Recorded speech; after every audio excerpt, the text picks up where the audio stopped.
Good evening. We'll call to order the regular meeting of the planning commission. It's Wednesday, July 15th at 7:03 p.m. Do the attendance now. Mike Bender, Nick Rivos here. Doug McCracken here. I don't see Tina Rupp. She'll be on vacation. She's on vacation. Okay, that's right. I saw that. Aaron Tornado Here. and so Megan on the agenda here. I know. I have a different agenda. Okay, yeah. We changed it. Yeah, we amended it. All right, so Jerry Lewis here and Dennis Tulamari. Yes. I think I sat both of you guys last meeting. So we'll go ahead and see Jerry for Tina. Thank you. We'll change those two new business ones on. Is Jerry seated for the entire meeting? Yeah, Okay, because I know some other commissions rotate, so. we haven't done that before. Okay. Yes, it does. Gonna make it harder if you gotta get back. Okay. All right, first up is the review the minutes from the June 3rd meeting. And then we'll also one together here. We have a motion to approve the minutes. Motion to approve.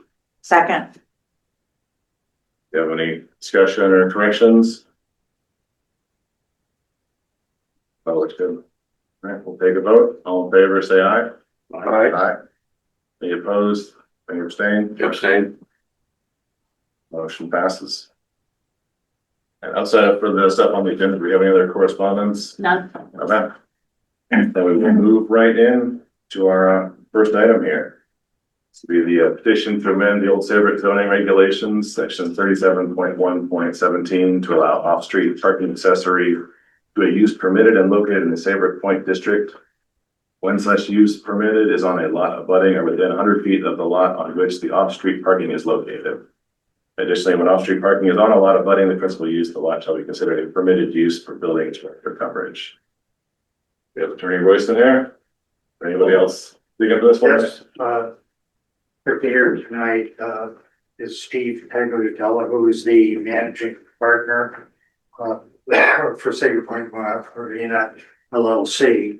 And, Chris Bird is the general manager, basically for the property and the resort. The application is to make a text change, and any application of that nature is referred to the Planning Commission for consistency with land of conservation and development. The SP district regulations right now allow under section 37.1.17 off-street parking accessory to a use permitted and located in the Saybrook Point district. That regulation, which exists now, allows the accessory parking area by special permit. The way the Saybrook Point district operates is they put whether or not it's permitted with a P, whether it's not allowed at all with an X, or with an S, meaning by a special permit. Accessory parking does require a special exception with the zoning commission, with the usual public hearing, and then the commission deliberates and decides what it's going to do with it.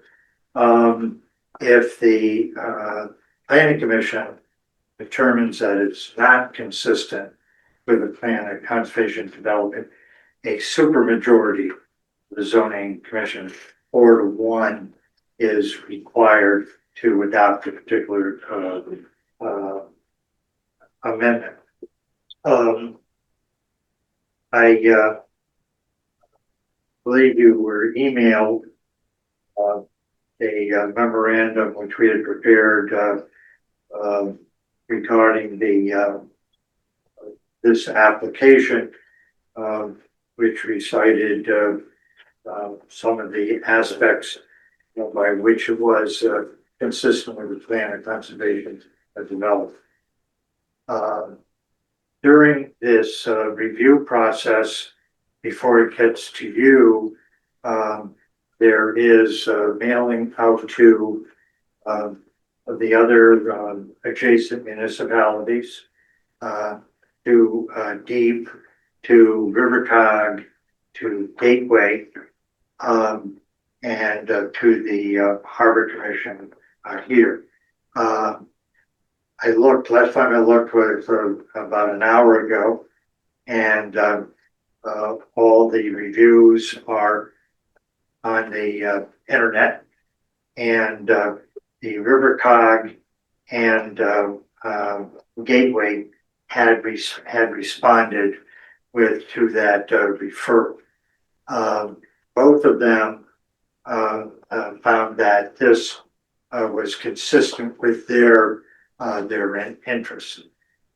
Gateway, William Webb, who's the whole Saybrook representative to Gateway, said he would feel more comfortable with it if the regulation required that the parking area be in the same district as the use itself. In other words, you could have the SB 3 have a parking area in the SP 2, even though it may be 100 within 100 feet. So I'm going to give you the amended text. We filed this in June, and the amendment simply added the word that off-street parking accessory to a use permitted and located in the Saybrook Point district.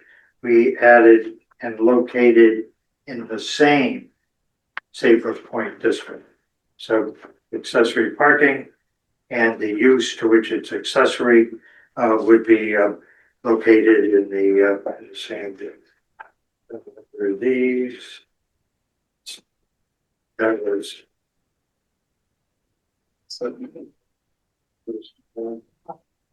Another one. Oh,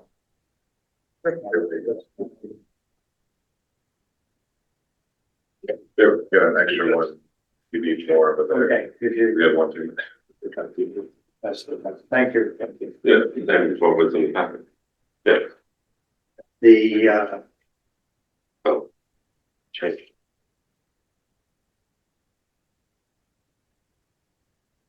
okay, so basically, what the application proposes to do, and the reason why the applicant is seeking this text change is to enable it to upgrade its septic systems. And the first, I say systems, the company owns the property across Bridge Street on one Marina Point Drive, which is a private driveway. And if you can see it from the overhead, those properties on the west side of Bridge Street do not have any access to Bridge Street, and it's impractical for them to be able to. The septic systems for those buildings with a total of 24 residential units, the septic system has a septic tank, let's call it, and then it has a pipe which runs under Bridge Street over to the ends parking lot, the southerly end of that through Bridge Street property, and their septic system is under that that parking area. Also, the DEP has jurisdiction over the one in the villas on the west side of Ridge Street, and they are desirous of having that septic system be on the property that it serves. Joe Wren has designed the septic system to serve those properties. And that simply awaits the a decision by DEEP to release their jurisdiction, which they are likely to do because they were one of the ones who suggested that the septic system for that property ought to be on that property. So that's basically step one in this upgrade, which takes all those apartments out of the septic system on the Bridge Street property. The inn now is served by that as a restaurant served by that part. So it's all three uses: the apartments, and the kitchen, and the restaurant kitchen. So step two is to have a septic system on the northerly side of the 2 Bridge Street property, which serves the restaurant use, the kitchen use. But technically that can't be done as long as it's still a single property. By allowing this property, this parking lot, the area to the south, to be separated, that will enable the system for the kitchen, for the restaurant, to go on to the northerly part of that property. That has already been reviewed by Crad. Crad was involved in the testing of that lot, but that's basically awaiting the ability to be able to separate the southerly portion of property at 2 Bridge Street. That has been one lot. It extends from the College Street, end of College Street, down to Hallmark Marina. But it can be divided so that the parking lot is done. Why is this consistent with the plan of conservation and development? If you look at the plan under the natural resources, they're looking at things that are protective of the ecology, and this is something which is protective of that by having the septic systems be of greater capacity, because having an additional one to serve the restaurant kitchen and having septic system to serve separately the apartments. Also, under the probably most of the emphasis in your plan of conservation and development about economic issues is that they want you to enhance the ability of the businesses at the point to be competitive and to survive. So it's for these reasons that we would like you to do that. I have one other handout which I think is pertinent. This is a supplement to our report. You haven't seen that before, but it's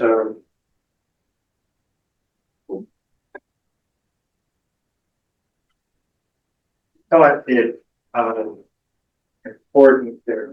presentation to this commission and to zoning when it comes, to point out some of the things that have been done. A lot of you, I think, recall the Terramar, and 1980, the Terramar property was purchased by the Tagliatella family. The inn, arena did not open until 1989.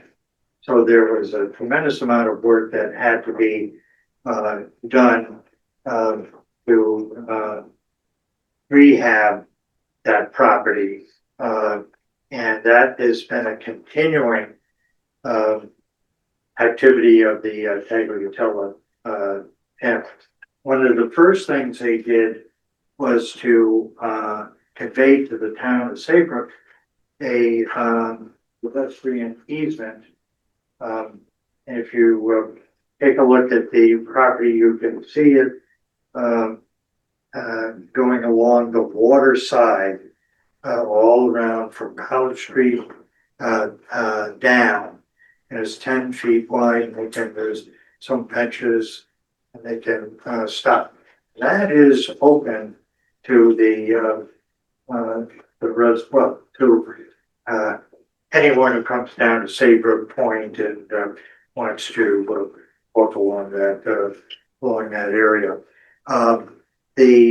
Also when the inn was first opened, there's been a lot of state of the art. That's an off-use term, but I think it really is state of the art, where the sensors and the rooms are able to control the heat if the windows are open or are closed, what have you. So, and that was innovative at that particular time. They also have the soil air technology system, so they can handle effluent on the property.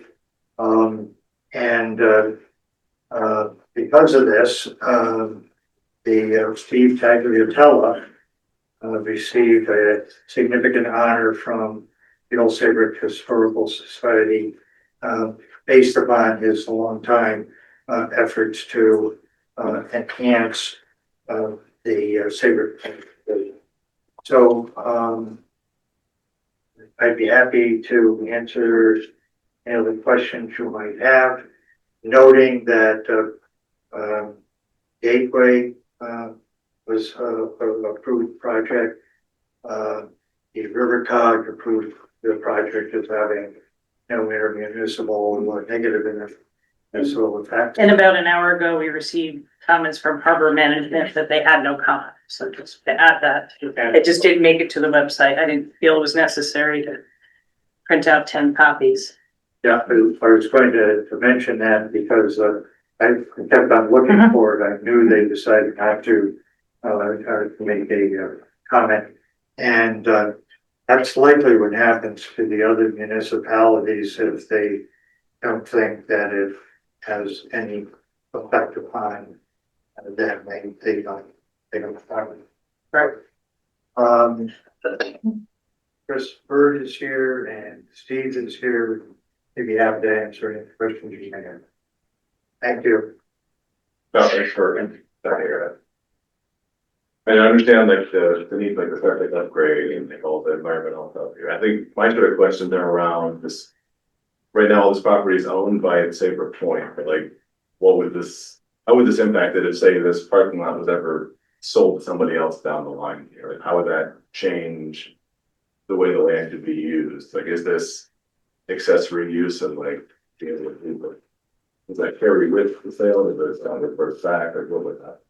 That would have to be included, will be included now by just by the easements, basically, that property is divided off, but the inn reserves the right to discharge and operate the septic system under the parking area.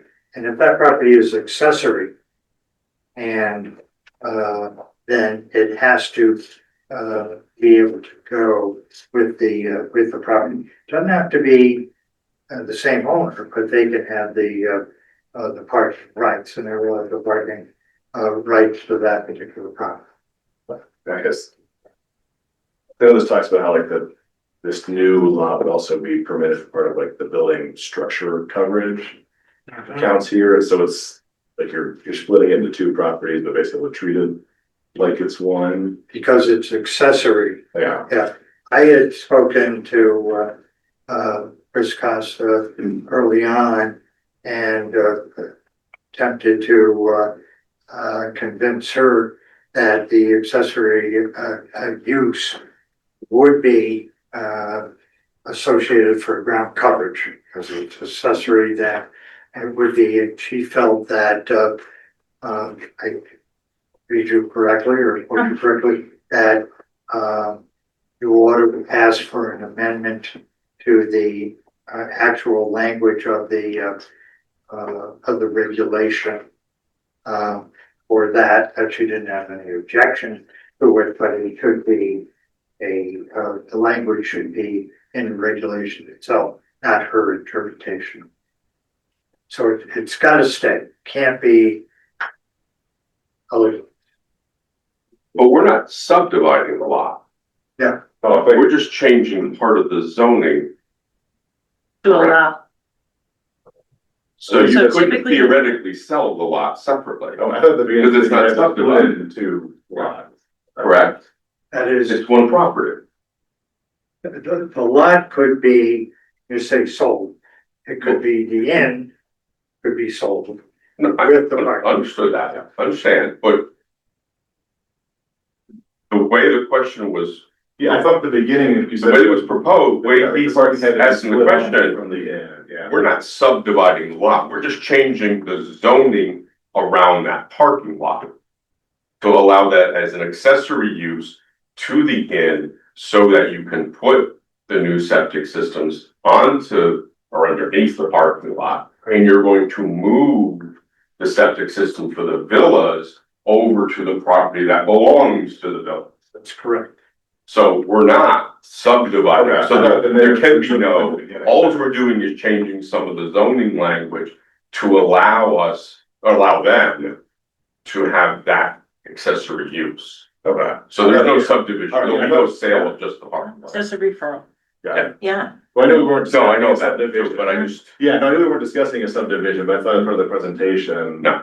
There was some need to split all these here, that we were kind of getting No. at here. Okay. Because I mean, as planning, we're not looking at just this septic project, we're looking at what would be the impact of this change to higher turtle. Right. well, to anything that's in the Saybrook Point zoning area, which is really just Very exciting. Saybrook Point. Right. For now. Well, yeah. Well, I'm not. our one. Yeah, or overtaking other purple paper.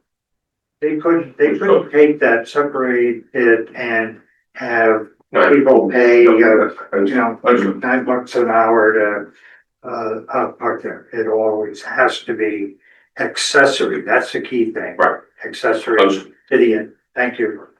But I just want to make sure everyone understood that. Yeah, thank you. Yeah, this removes the need for a special exception approval. Correct. Makes it by right. Correct. No, No, Well, it's gonna be permitted, right? Well, parking is already allowed as an accessory use, that's like, we're sort of adding an accessory use. By- 37-117 is a special exception. Now we're making it so off-street parking now is a separate parking lot, right. and that's the use. So when we have a business, you require on-site parking. Right. So this proposal is to amend the off-street parking that would be typically just a parking lot to use it for the hotel. So the parking can get split off and it would still be compliant. Right. Does that make sense? Allow the use of underground or septic system. Yeah. You have to go to zoning, in order to, have this as a accessory parking lot by special permit. So that's why they referred it to you. But we do need, it isn't as a matter of right. Okay. So they couldn't just do this because then the existing permit, there would be no parking Right. And that would be a violation of the special exception, so this is, Okay, I just Why have one this more is- question. So this would apply to SB 1, 2, and 3, but we're kind of just talking about SB 3 area now, right? I think the SB two, So it goes into SB 2. Yeah, get right, because the Nick inn, has one of that these. three is on the, the villas are in 3, and the inn and the parking that's two. is 2. So, right. Yeah, you can see where the road comes town out, has- so they're talking this big parking lot. Yep, right. Town has one. Right, SB one is the town is actually. So are there any implications for making this applicable to SP 1, which is where the new town property will not be? gonna adversely affect it, I mean. What? I don't think we need it, but it would, if we did, it would be in place. I think some of the details here are probably more, a zoning issue than kind of like the planning. They looked at like, what is this idea that now it's on a different lot, how's that into it, like, so that that's really open it up here. So I think one of the referral from, the Speedway or River Cottage, that was one of the concerns they had, that like, is this, some of this like coverage stuff could maybe allow more density on one lot by using this here. I remember the main question. I thought one of the letters had some comment on that, like, they had no issues with this for the intermediate, of the river front, but they had some. Yeah, I mean, it's not gonna increase Yeah, density supporting because they need the park. So it's not like they could take this and build another building, because then they wouldn't have parking for the hotel. And that would be reviewed by special exception Yeah. anyway, so it's not as though this would just happen.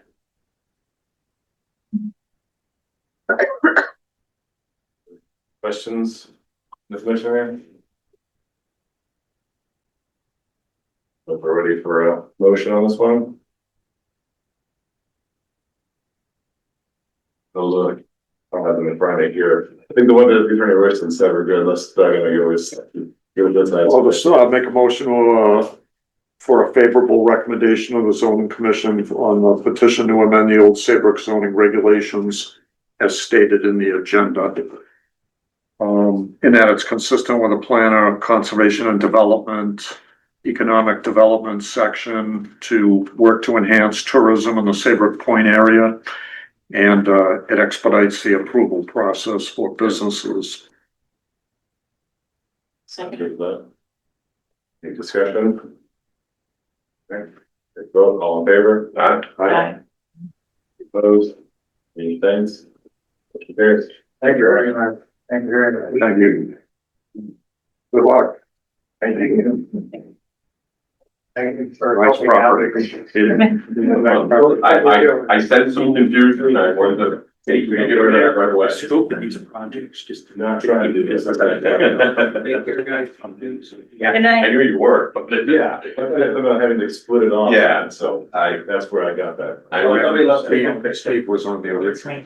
Thank you. that's just why you got it. Yes. I know we listened to Yeah. the application. It's coming next. Is that what you're- Yeah. And that. I believe so, yes. Move on to item G here, petition to amend the old Civic Center regulations to create a new section 59A marina redevelopment. Yeah, but You already have, that's not in part. I don't, I'm on the street. No, this is, Attorney Casella here. Aaron, can I have, so do they have? permission on Zoom, please? Yep, yep.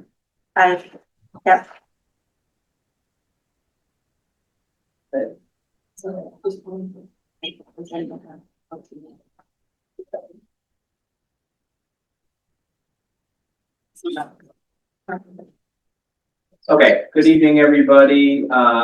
Ed Casella, representing Ferry Landing LLC, which is the owner of the Between the Bridges North Yard property. And we have a application for a text amendment to add a new section 59A, which is known as the Marine Redevelopment District. And the purpose of the application is to allow a little bit of flexibility for redevelopment of marina properties. Let me just share my screen because I have a little presentation that I could show you, and then we can dive into the regulation and consistency with plan of conservation and development.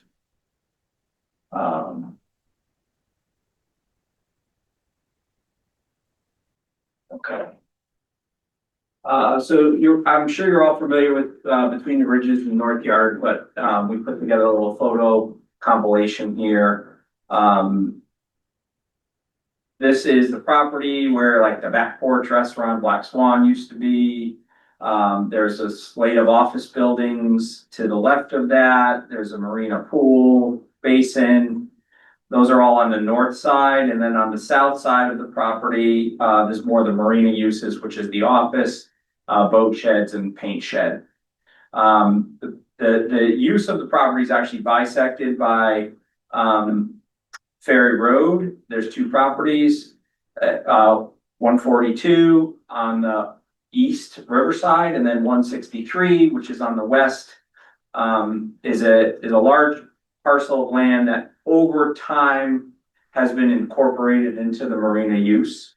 The zone line is Ferry Road. So marine industrial is on the east side of the river, and this is actually Residence A on the west side of the river.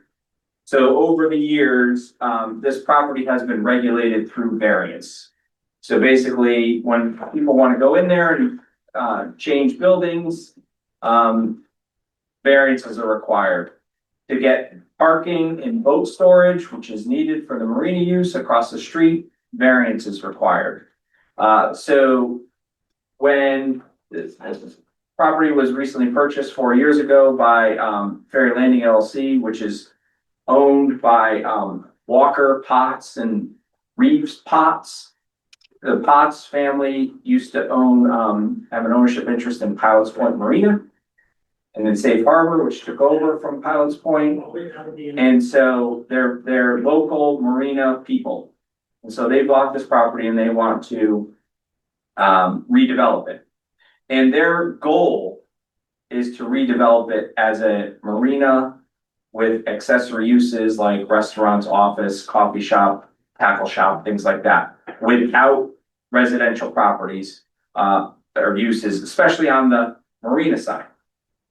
On the water side, they want a working marina. That's what they are. They're marina people, and that's their goal. They've already invested significant amount of money into dredging. Some of the, I don't know how familiar you are, but some of the slips closest to the bulkhead were, 1, 2, 3 feet. So they've dredged that.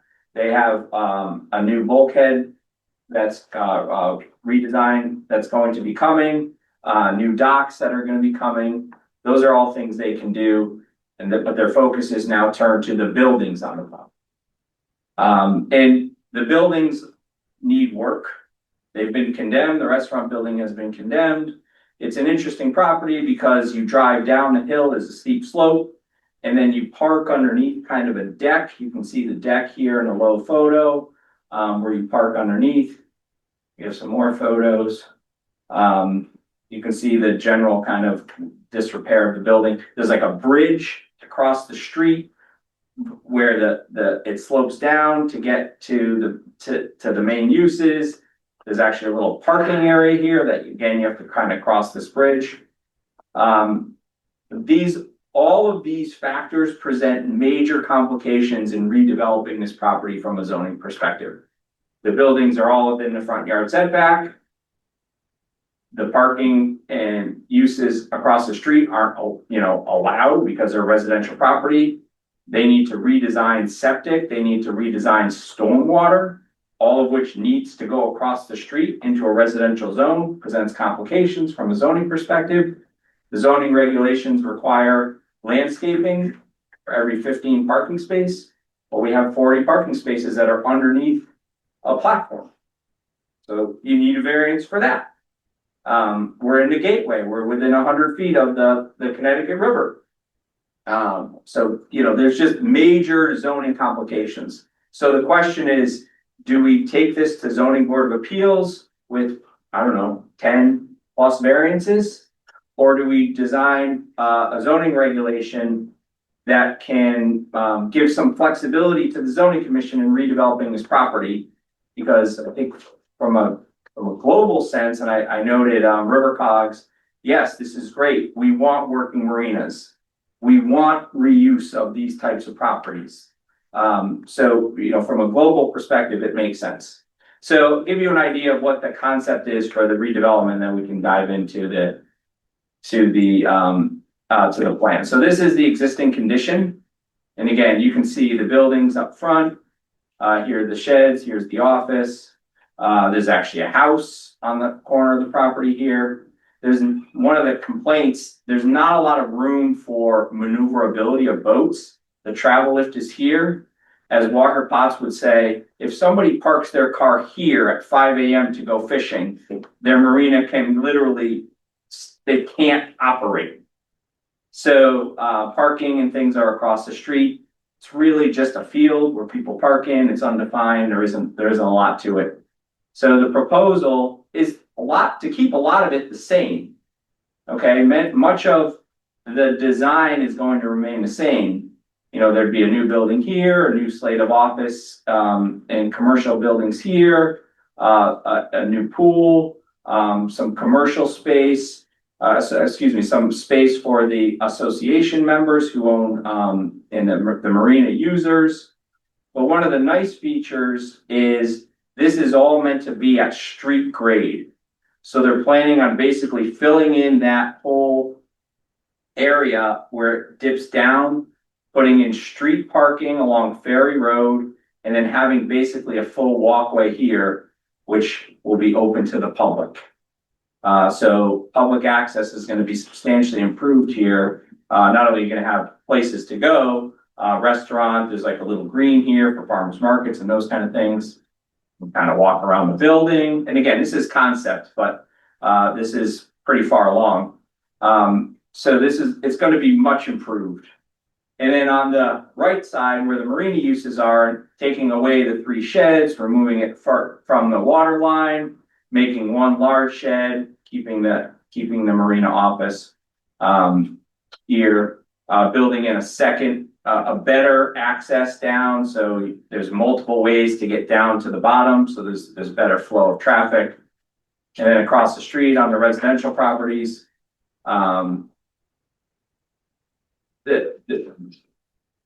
basically, better, what's the term? Laying out the parking area to maximize the amount of parking. Some pictures. You know, the plan is to have a full sidewalk across the whole front of the development. Coming under this awning here from the south all the way to the north, you can see the on-street parking, which will assist the businesses. Here's the river walk that we talked about behind a major commercial building where you can kind of walk around this building. That will all be open. The sidewalk will go to the north. And then, there's kind of a main walkthrough to get to the back of the building for some of those, public vistas and additional public areas that will be on the property. So this is the dream, right? This is what they're trying to accomplish over there. And now we need to figure out how to do that from a zoning perspective. Do you guys have any questions on this before I dive into the reg? No.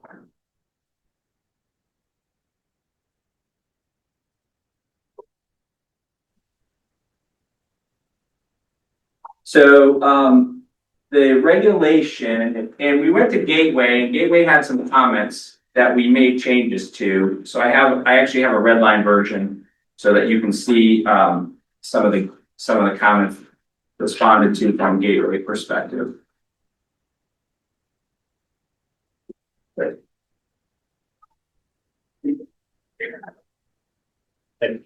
I'll just run through the Gateway comments because actually some of them are pretty good. One of them was, they said, we think it should be clarified that marine redevelopment zone, you're eligible to be redeveloped under this overlay zone if your primary use is a marina or a boatyard or water dependent commercial facility, right? Like So thought that was a pretty good, comment. The major intent here is to set up a new zone, an overlay zone, which is similar to like a PRD, a planned residential development, where this is another tool in the toolbox for properties that are in the marine industrial zone. So you have your existing marine industrial zone regulations, which you can utilize, or you can ask the zoning commission to amend the zoning map to include this overlay onto your properties. And if you do, then you get the options that are available here. So properties in the marine industrial zone will have, the option of petitioning the commission.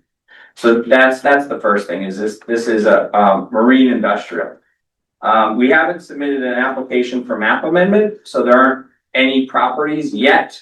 Obviously, the intention is if this gets enacted by the zoning commission, then we would be coming in with a map amendment and the site development plan, showing compliance with the regulation. This could only be applied on a marine industrial, if it was. Correct. It has to contain existing marine use boatyard or water dependent commercial waterfront facility.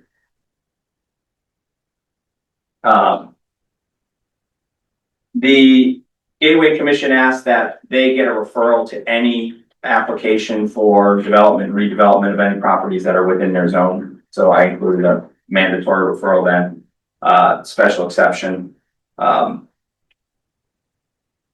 So the major crux of this application or this amendment is there are a lot of nonconformities on the property currently, and there will be things that remain nonconforming to the zoning regulations.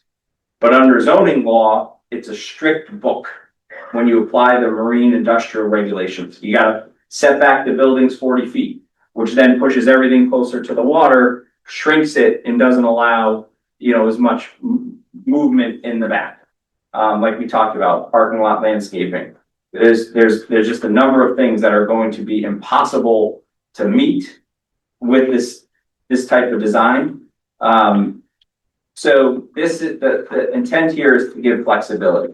Like the height is one of the main things. So height measured in the gateway zone is measured from the lowest elevation next to the building. The max height in the zone is 35 feet. There are currently buildings that are 54 feet, 49 feet, 54 feet, right? So they're already well exceeding the height because they're on a slope. But Measured from like the street level or where? no, you measure it from that lowest point. So you're measuring that restaurant building from elevation 4.5. And then you get up to the street, which is 20, 21, and then it goes there. So they become massive buildings. And that is during the redesign, that's, in order to have the streetscape, you're going to need to do that. So how do you go get variances for height? Or do you set up a regulation where the zoning commission, which is kind of what we've done, can say, okay, if you're reducing nonconformities, if you're bringing height down, if you're bringing buildings away from the setback, if you're making, other things not more conforming, then we can permit buildings that exceed 35 feet in height. Gateway asked us to put an absolute cap on it. And so that's something we've included. We have to go back to Gateway in 2 weeks with some of these amendments as well. They've asked us to come back. So they asked us to put a total cap on it. So that's the nature of the regulation, is to allow the zoning commission discretion, all subject to special permit, and they can say yes, or they can say no, right? But it gives the ability for them to look at it, the development, and say, okay, we want the buildings pushed closer to the road than 40 feet, right? Because that's what the existing setback is. So we don't wanna, there's no pedestrian node over here right now. So all the buildings would need to be pushed back 40 feet. We have buildings that are as close as 2 feet to the property, to the street line right now. So the plan is to add that parking, green space, sidewalks, and have the buildings, I don't know, 10, 15 feet from the street line. Which we hope makes sense, but how do this is our attempt at trying to establish a regulation to be able to allow for that. And it kind of goes on and on and on, like, parking. The parking is an interesting, we have parking on 2 different parcels. There's some parking that's underground. We clearly can't meet the parking lot landscaping in those provisions.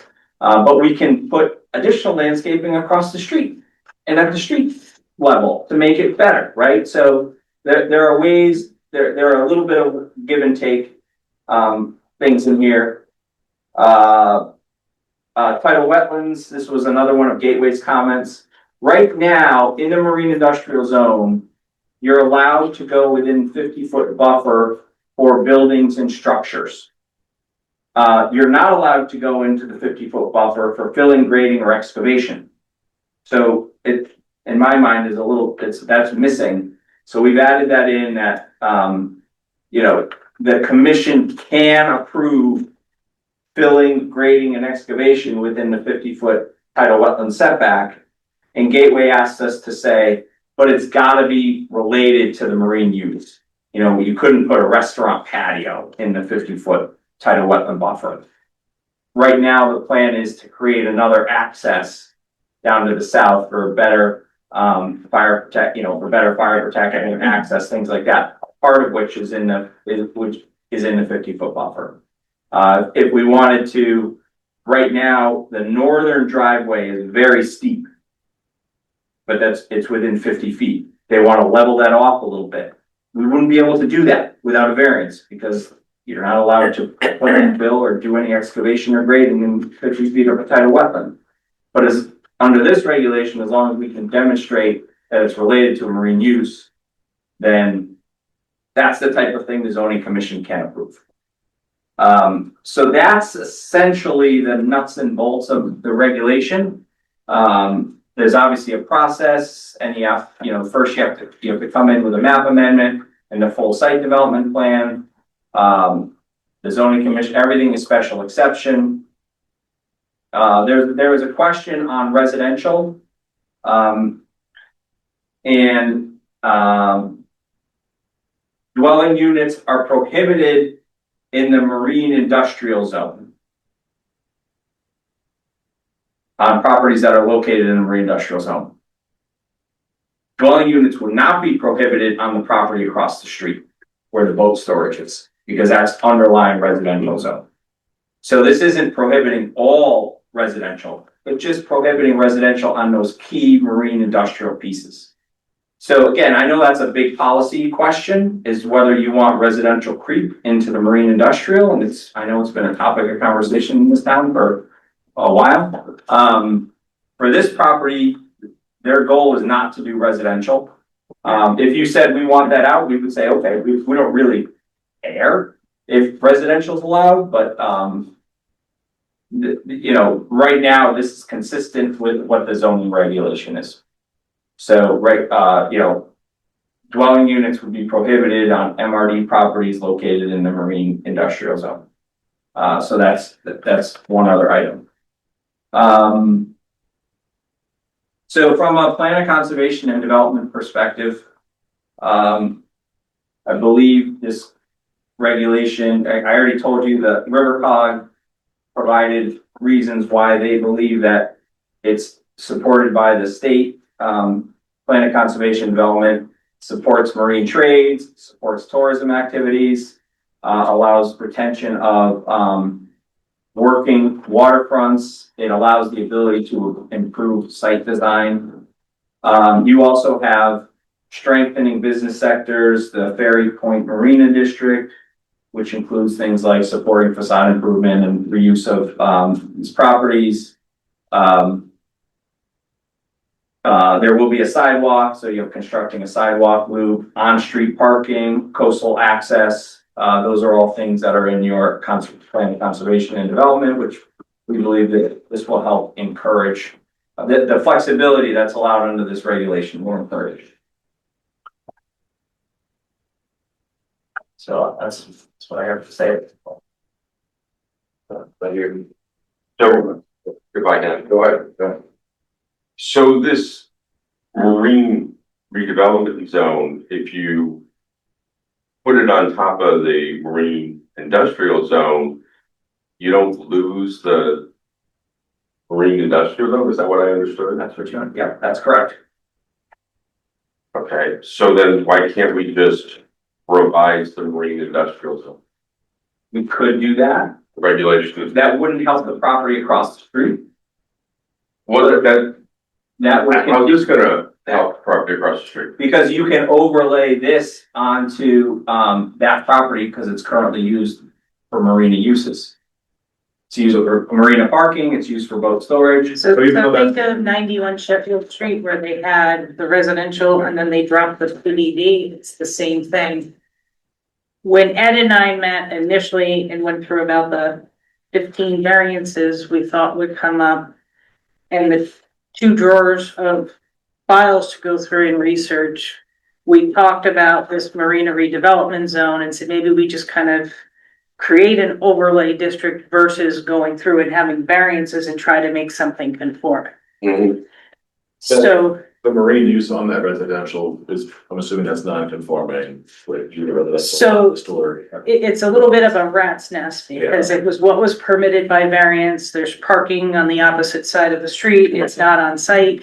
And that's what, when we sat down to go through this, I said, well, what if we, we're gonna put a list together, you're gonna go to ZBA, what if we miss something? And since this is really gonna be, starting from ground zero, why wouldn't it make more sense to make a regulation that would allow it and then kind of deal with some of the nonconformities to reduce them? So that was, Yeah. Then, I guess my question is then why restrict residential in the NRV? I understand. On their marine intent- industrial property. I understand their intent is not to. Yeah, their intent is not Residential to. there, and that's fine. Feel free, if you want to make a comment to the zoning commission to consider that, I think that's something that they will need to make a policy decision on. So we're not against it. Residential, one of the major problems of this property is septic. There's a lot of problems with it. Yeah, I get it. No, I So understand. residential increases the complexity substantially. Absolutely. But in the future, having some of that second floor office space as residential, I think would be a great thing. But again, And I know Right it's not now, part of their thing, I get it. right now zoning has no residential, and so we've towed that line. I had the same thing, except What do you- it wouldn't require it, but You're saying zoning has no residential, what do you mean? In the marine industrial. and I can explain that. It's already prohibited in Yeah. industrial. Right. Oh, I thought we allowed, To protect the waterfront. oh, okay. So Then I'm the sorry. zoning Yeah. commission Okay, removed residential from marine commercial to marine industrial, and they did that because we have very limited marinas and waterfront properties are prime for residential. Okay. So it was trying to keep the handful of marinas that we have in town so that they didn't become townhouses with private docks. So that was their Yeah. intent in doing that. I thought we were removing something, we're not. No, I'm fine. this is. Okay. Okay. So I do, I don't know if I like the idea like banning it entirely, but with something like the mixed middle, like we just allowed in other business, with that I think we would more appropriate use given, well, at least this project, what it's proposing, and kind of what would fit with that sort of streetscape. Like at least this developer, they want a streetscape, they want like buildings close to the street, like that fits right into having some accessory type apartments. But you could do that across the street, You could do it there. and it makes more sense across the street. But what you don't want, like, is somebody like Chris is saying, moving in and building a Right. 6,000 square foot condo on the Absolutely. Connecticut I think River. if you kept this, that it has to be like a marina use is primary. I If we allow some accessory middle apartment, I don't see why that would be a problem. Yeah, Because Yeah. people will violate Yeah. it with these huge apartments. It'll become a millionaire's, haven. Yeah, That's they're why. not gonna be just, Right. Right, and then public access disappears. Right, right. You wanna preserve the waterfront access. right, And I have a question. Well, So 59A31 you removed. Yeah, because we didn't do a map amendment. So, but it says the MRD is a class of zone in addition to overlapping portions of the following districts. And I know you did this quick to kind of satisfy, Yeah, and you said property to be added as part of MRD zoning overlay application. yeah, So does this mean, not that it would apply, but I could take a D4 zone yeah, I and did put, I'm just maybe tighten it up. I think Yeah. it's better than two properties, but I don't think you'd wanna open it up maybe to the entire Residence A district. yeah, we'll work on some language where we say Residence A district, which is within, 50 feet of a marine industrial or something like that. Or would have to be that existing marina use. That Yeah, would kind of limit where it could be applied, but it could be applied at any marina, like Saybrook Point. Oh, no, right now it could be applied to any district, period, because it doesn't specify a district, so that's why this, right. I think it's better to have it Yeah. allowed in more places. But it's so open right now, it doesn't really narrow it down to, yeah, this, and I know you can, Yeah. like you said, you could just put, Residence A or whatever district within, X amount of feet of the marine industrial, and then it would allow other properties and other marinas to reuse this. yeah, which might make sense because that allows marinas to take advantage of properties in close proximity or things like parking and septic and storage and things like that. So that's, yeah, I can rework that, but I took the specific language out because, To make Gateway happy. I know exactly what he did, but then it kind of opened it the Right. other. yeah, no, this is a little bit of a working process. Yeah, I had a question about that too, like, are we really improving these properties? Yeah. We're improving we're looking at the definition of it. Yes, The process. And later on, someone would say, I wanna do a map, correct. take this parcel part of the MRD. Yeah. I know you had mentioned that like this is not a pedestrian road, it's not all included in other than here. Not yet, yeah. Yeah, well, not to that one. Well, Tim, I was gonna say it's really, We don't this, need any more for that. we did, I mean, this is one of like, this street is one of the priority routes that we've been on Yeah. a sidewalk plan for 20 years. It's Yeah, really no, we close, have enough sidewalks. it's really close to the water, it was over the bridge that connects More our sidewalks lines. than people maintain. And if we're looking at buildings close to the street, I feel like we should require sidewalks or bike facility, if you're gonna ask for shorter setbacks. You need to write. I will say, we have talked to, Walker has talked to the, Mariners Way Committee. To try to, they have things that are on their wish list too. So, those discussions are happening. Yeah, no, they're talking about greenways and things, so we have this walkway over the, Connecticut River Bridge to connect to here, that doesn't go anywhere. Right. This is the path that should be coming through, so I think if you're gonna be asking for reduced setbacks, then sort of the trade-off would be, then you have to put in sidewalks. Type facilities. Yeah, my experience with those Greenway type of things in other places is they're fantastic. Yeah, It's it's increases the value of all the property Yeah, around you, so all over the country. and just in great usage, easy to use, Yeah. safe, et cetera, et cetera. I wouldn't have an issue with that type of counter, sidewalk, no. So they wouldn't, I said, I don't think we'll necessarily mandate it for everything in the MRD, but if you Yeah. wanna ask for the reduced setback, then this is. And it actually helps us with parking because there's a regulation, for outdoor dining for the restaurant where you can get extra seats if you have access. People have pedestrian voting, bicycle access, so I think that actually helps. Well, we'll get consensus on how they're there. So, Yep. I'll let that one go. Any other questions or comments? Yeah, so on the page with, starts with 59A62 height. You know, it's kind of all these special exceptions page, I'll call it. Mm. They're all special exceptions except for parking. So should that be a special exception? Um.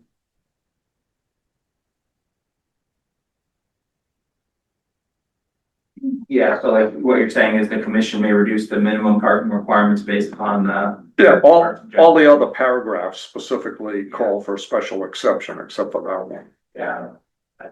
Is this one different though? Because this is allowing them to reduce versus the other ones are an exception to like do more. But reducing required parking would be Yeah. an exception.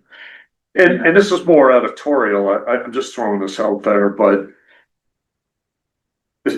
some of this seems very wordy, you know, like trading off a existing non-conformities, that seems kind of abnormal. Can this just be a simple table? These are special exceptions and skinny it down and not say contingent on this and this and this. The way the regular regulations are. Yeah, like a regular regulation. I mean, this kind of almost paints things into a corner. It's, Well, that's not one of the, it's editorial, but it's, I think a letter in zoning from, the Bob Frigos, he was calling out, he had lots of concerns with the non-conforming stuff here, but I think making it simpler and easier to figure out what is allowed or not allowed, or special exception or not allowed, kind of like the Saybrook point one, that Attorney Royce likes, quick table, here's all the things, and here's where you can do it or not do it. I think it's kind of a double-edged sword, because if it Yeah. was really Yeah. simple, then you're saying, okay, you're giving these nonconformities without these caveats, and maybe you can tighten up a little bit, but I think you do need some of it, but maybe it could be a little less wordy. yeah, you need some teeth Yeah. in it, but But also, like, the goal, we want this property to be redeveloped and. Oh, yeah. Arenas functional, I think. But it's also associated with a map amendment too, Yeah. so they would go hand in hand, so it's not as though it's like the Residence A or some other district where you just check the boxes.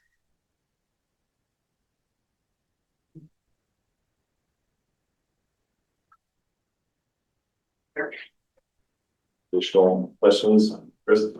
And maybe I should go through some of this with you, but 59A66, where you added the information about filling and grading. Yeah. Do you want to allow it also for coastal access? Yeah, Or coastal Yeah. access in a walkway or boardwalk or something? yeah, exactly. It makes all the sense in the world. Kayak launch or something, yes. I think Gateway will be okay with that. I was like, wondering if should we require some kind of like public access set aside in here?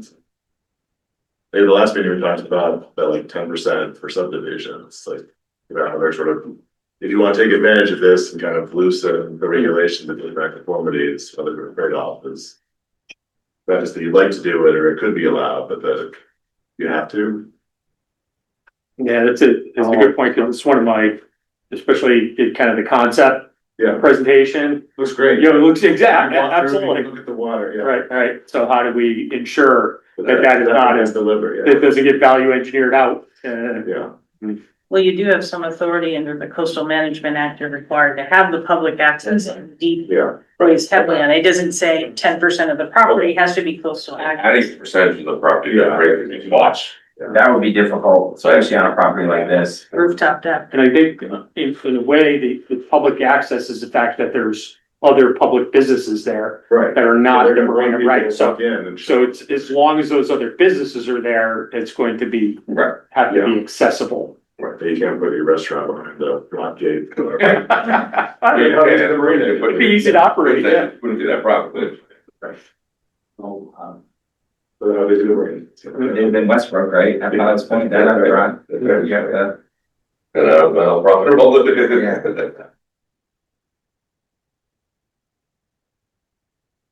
Other questions or comments?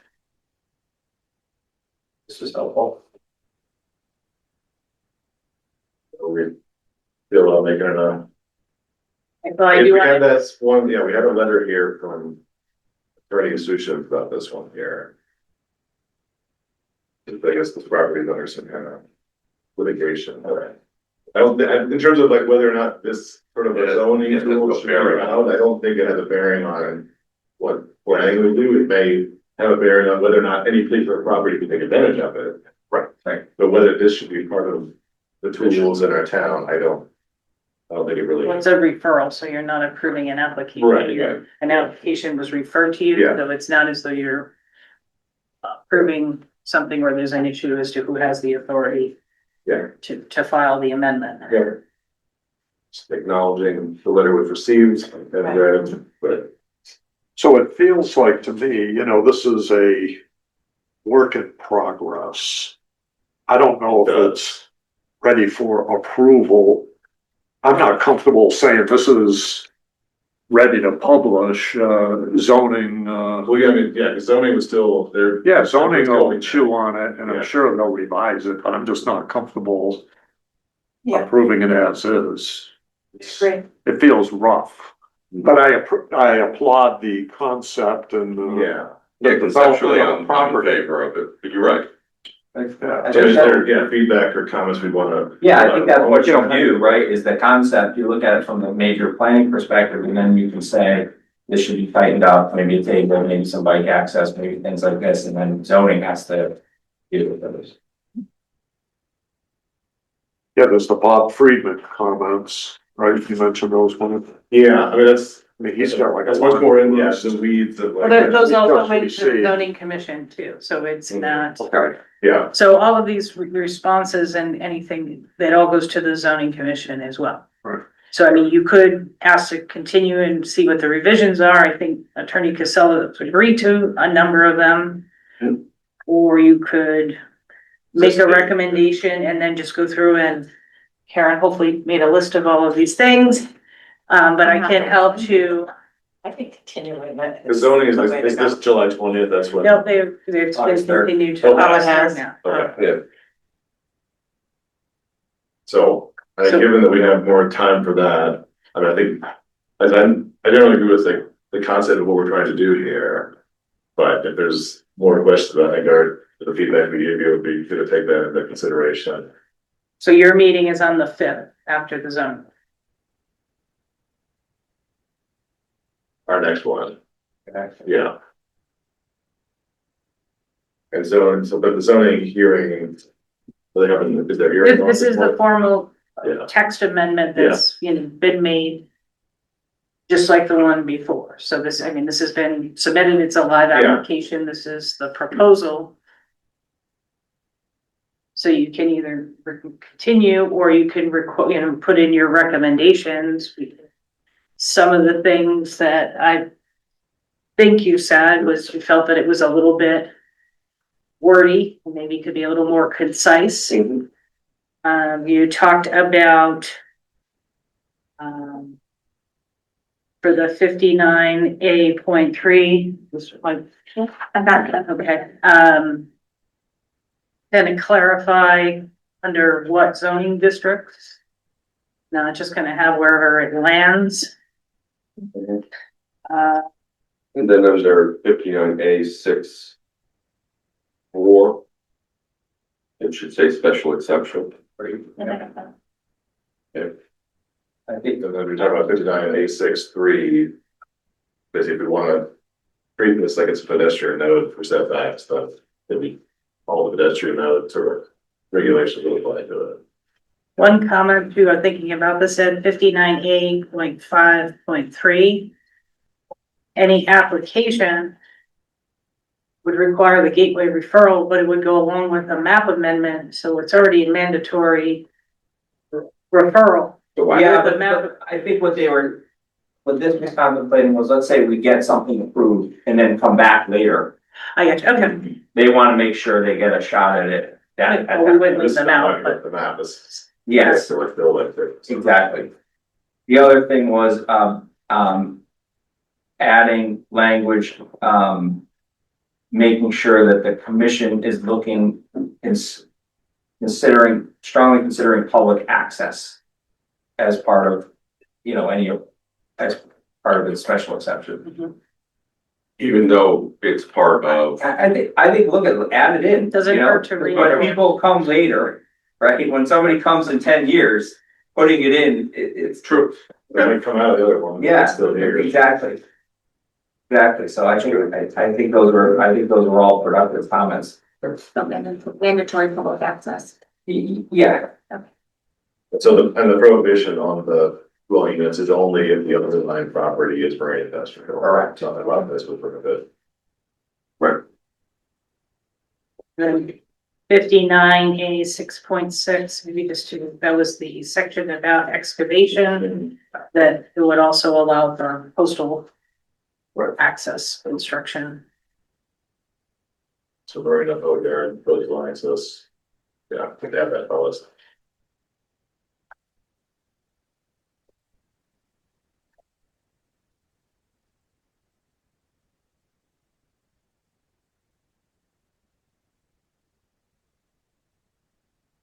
So I guess then is that the last of the things that, what are they gonna do on the last page here?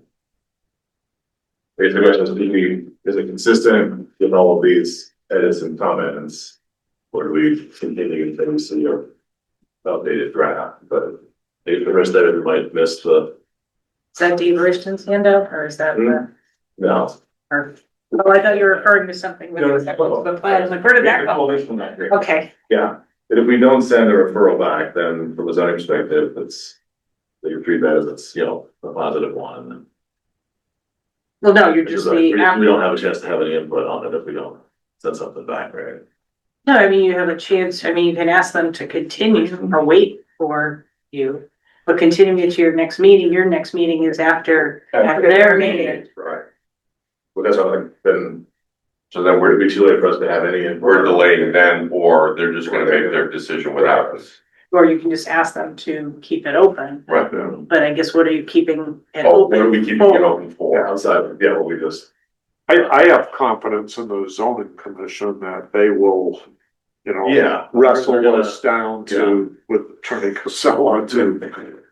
And we still have deep Yeah, Gateway still commenting, Yeah. our attorney, I'm gonna meet with him Friday to go over this, so we'll put some stuff together for you. There's a number of other agencies that are gonna be referring, harbor management, you want them yet? I'll try to look at Bob's comments and get those, any revisions over to you before Friday, then that would be good. Yeah, so Mike, maybe it would be a motion to,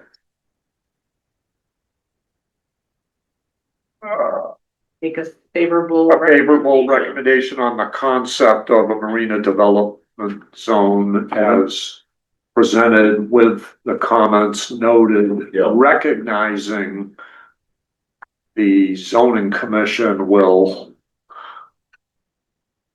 make Yeah, other they're gonna make. appropriate needed changes, trying to think of the right words. I know. Like consistent with zoning language. Yeah, I mean, we think zoning commission to do a lot much more of the technical work, making sure this fits with the other zones, isn't conflicting, and so I think all the comments Bob had was a lot, and it was very, in the technical zoning weeds here. Cause I like the wording, like, Yeah, maybe to Concept. recognize the zoning commission will Amend the reword it to regulation. integrate it in with the other zoning Yeah. regulations. Maybe to say, we'll be making amendments to address, you know, our comments and the comments of other reviewers. And I mean, that happens a lot of. Yes. so I think like the concept of allowing creative redevelopment of marinas, that's consistent, you know, it's consistent with the whole economic development policy on the Ferry Point Marina District, so. Right. This would help move that along. So you could, Does anyone want me to go over any of this to make sure we're correct? We're good? I think you need to go through though and talk about a little bit more about why it's consistent. I mean, Well, other, we heard there's a letter, I didn't get a copy of it, but from River Code that talks about the consistency with the plan of conservation development. Attorney Casella summarized those points, and I would echo those in the motion. Maybe those, Yeah, but I was gonna say that, yes, I mean, economic development, like policy 1D, has a whole bunch of stuff about, you know, strengthening business, and that's just for the Ferry Point Marina District, but it's, you know. Yeah, and then there was also, policy two, which is connecting people with natural resources, and that's improving and promoting public access. Working with marinas to encourage visitation and foster tourist connections. Promote Old Saybrook's natural resources as an economic development driver. In River Cog, what River Cog said was the proposed amendment is supported in the regional plan of conservation and development by the goals of support for marine and tourism related economic activity, retention of working waterfronts, strengthening existing business clusters. Because the intent of the proposed zone is to reuse existing developed parcels, improve site design and maintain compatibility. This adds to consistency with the regional plan conservation development goals. So it's consistent with both the regional plan and it's consistent with our plan. With the comments and changes. And then Karen, because it's not gonna be heard on Monday. If you wanna take some of the other reports out to the end, so I can get them out, but that one you could take your time. Okay. Or like Monday, but I'm gonna get the motion, but it'll give you. I'm confused about this. That's the motion. All right. We have a second. Any other discussion on this one? No, we'll take a vote. All in favor, say aye. Aye. Any opposed? Any abstained? Motion carries. Thank you very much. So I actually have a comment before you move on to the next two items. So the next two items are items C and D on the triple C. Yeah. I think it's appropriate to open them both together. They're both on there because there's a summary review application and a special exception, but the summary review really is as of right.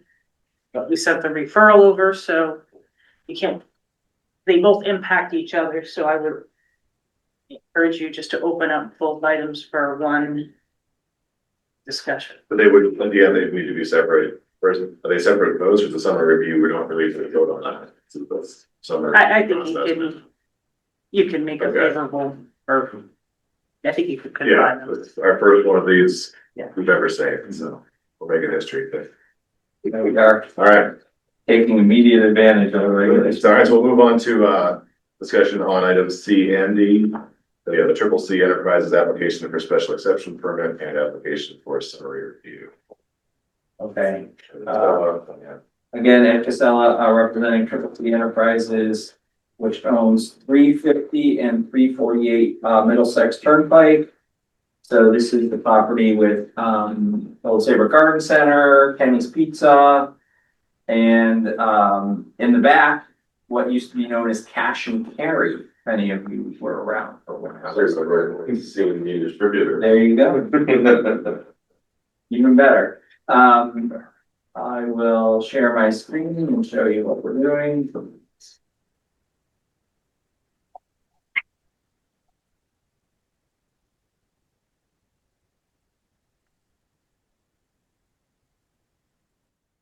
So the property is a little bit unique again.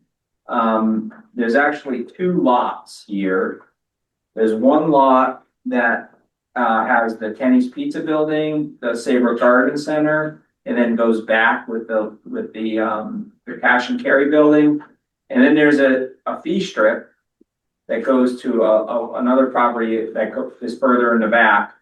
And then the second lot over on the left where like the mulch bins are located, and a bunch of distributed items from C&D distributors. So this is a special exception for application to do a couple of things. Number one, in the front building, in the Kenny's Pizza Building, there's currently approved retail convenience store, and they want to add deli uses onto that, deli bakery uses into that middle building. Number two, the building in the back, which is this L-shaped building, is currently a 2-story office with basically just storage. And the person who owns this is also owns the Saybrook Auto Barn. So he wants to use 3 of the bays for auto repair, proposed auto repair. One of the bays will be a commercial detailer. And then the right-hand side of the L here will be storage for the property. So as part of this application, we have, this is a very challenging site from entry and exit standpoint. So Joe Wren has done some redesign to add landscaping where there's none now. It's kind of an open, if you're all familiar with it, it's just kind of open in the front. So the parking is going to be more structured. There's the addition of landscape islands and a neck to get into the Kenny's Pizza building with 3 street trees, additional landscape, parking lot landscaping, a street tree in the corner.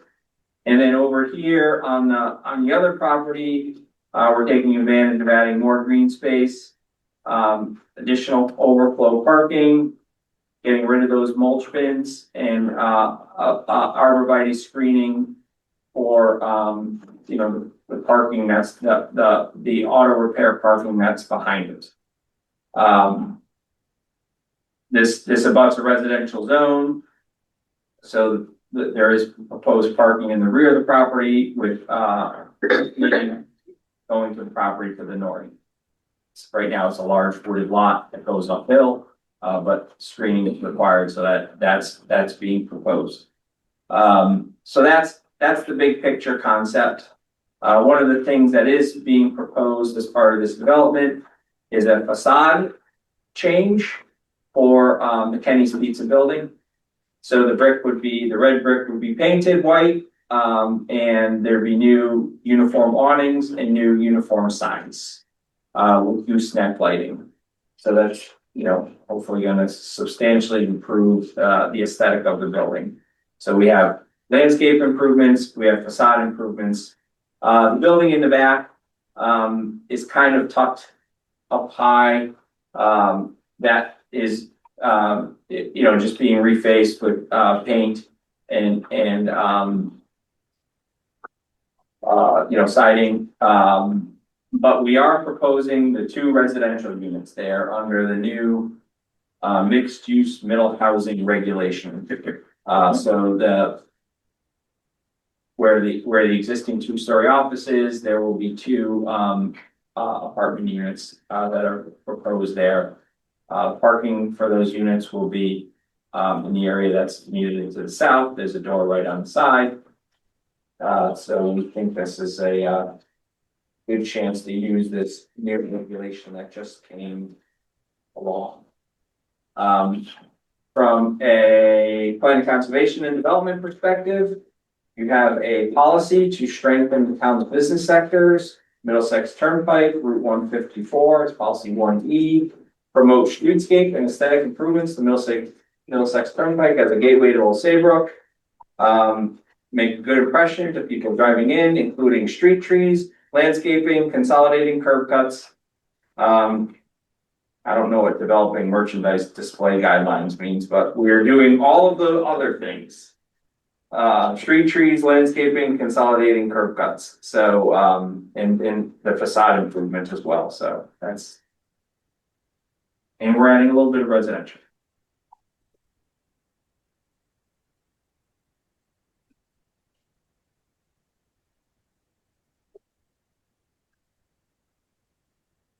I think Questions or comments on this one?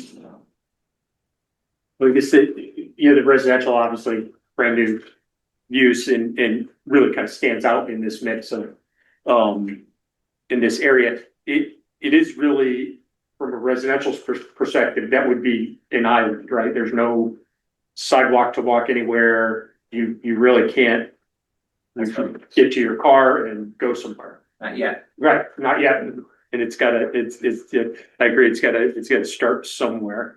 Yeah. That's, Bet there will be more coming. okay. That was one of the things I was thinking. kind of like the Ferry Point, it's like 154 Middlesex is one of those areas that's been on our sidewalk plan 20 years. Yeah, right. So if we're doing this and we're putting in housing, then we started there. Mhm. Yeah. Yeah, remember that traffic study Rivercog Yeah. did? And we talked about widening that road, putting Yeah. a center lane up. I don't know if they came all the way down this property, but there was discussion like kind of almost up to the highway there. Right.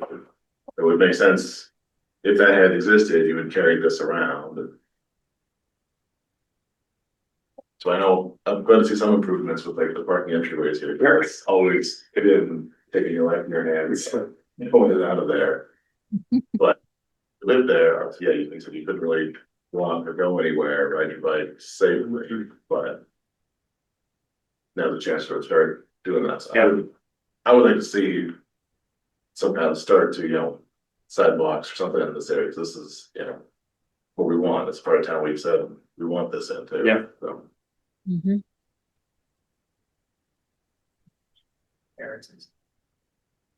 I think she just said,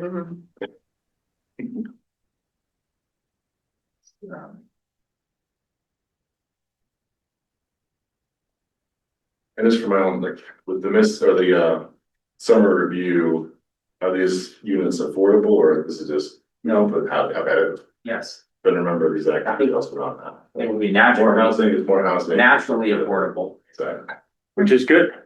even better. Yeah, In the long run. it's based upon their size and location. Sure. But we know the market is housing wherever you put it will, which at this point did well. That's good then.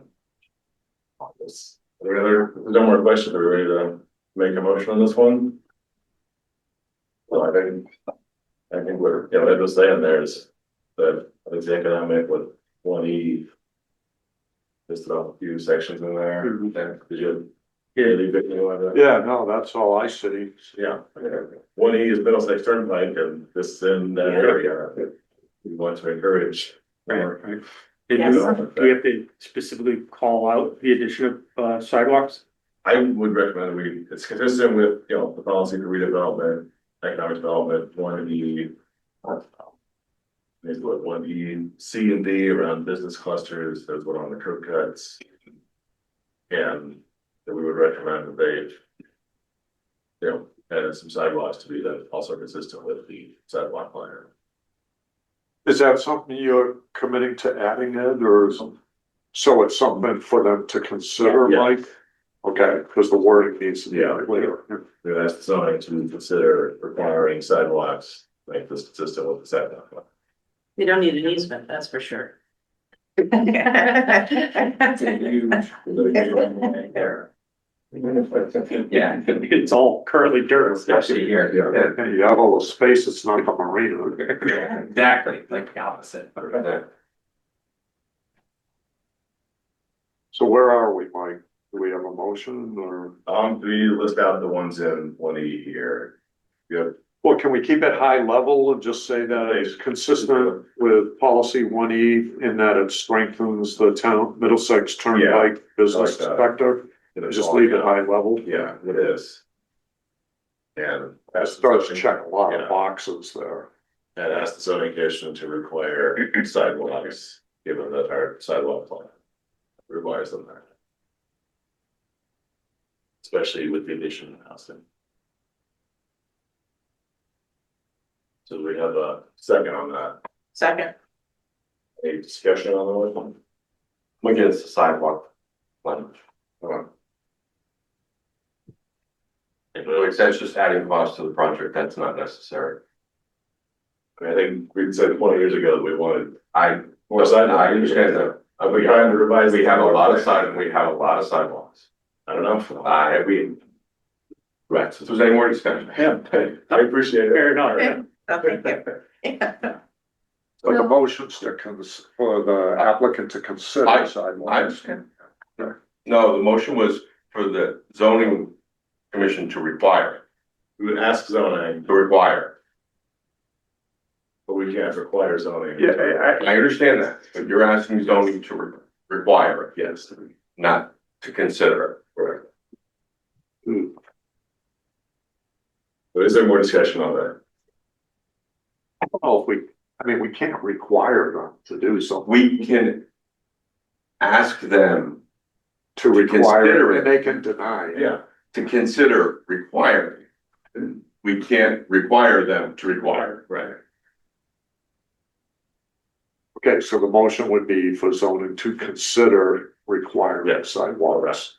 Right, I think the understanding it adds cost to a project, but if you were looking to enhance the residential accessibility of this area for, as the attorney pointed out, potentially additional. The residential accessibility of an extremely commercial area, that's the auto mall, auto repair.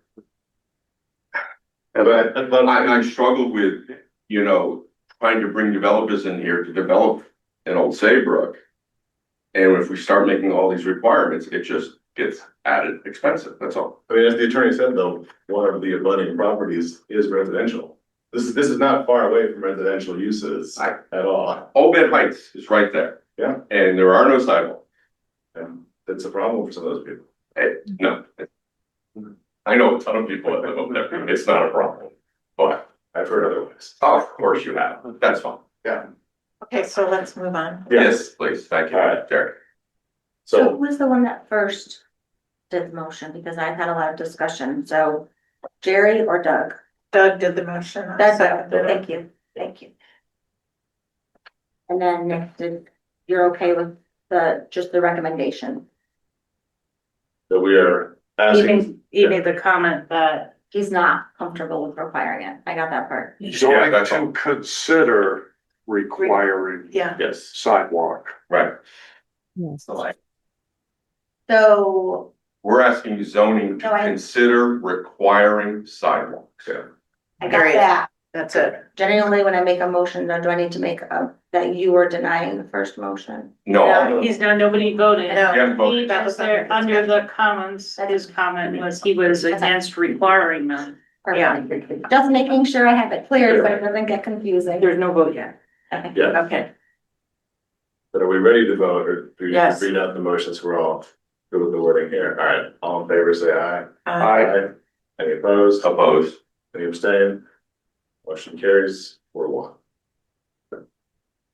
Thank you all. I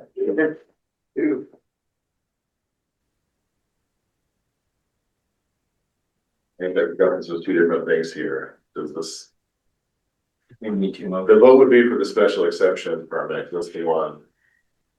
We have to refer back here.